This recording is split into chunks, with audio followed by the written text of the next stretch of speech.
Ê yên ôm. À chung à chiên. Ôi tu ta chia cắt lù đây. Cái mà hi cái bôi mồ dốc. Cái mà hi coração ha hi. Ô vai pan masa avahat natak.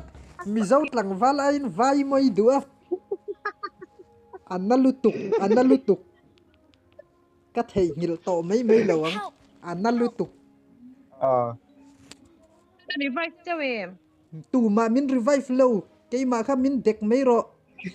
Min en lu mi tu mà mi. Revive thì đâu cho revive sao bao đấy. Ava buai sa mà.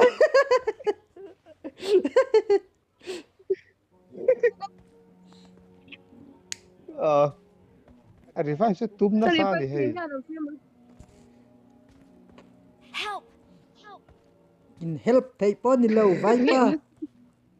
Help! A revive na bầu miau chân.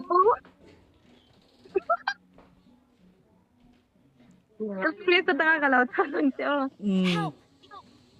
À ngày nào mà lâu. Tinggi. Help lâu tí chen su. Cái po ka mà mò về thấu. Không có cái skin Ô shot tí khá ni revive phê. Ô thả tổ lếch su. Thả tổ lếch su. Help! Thank you. mà tao rồi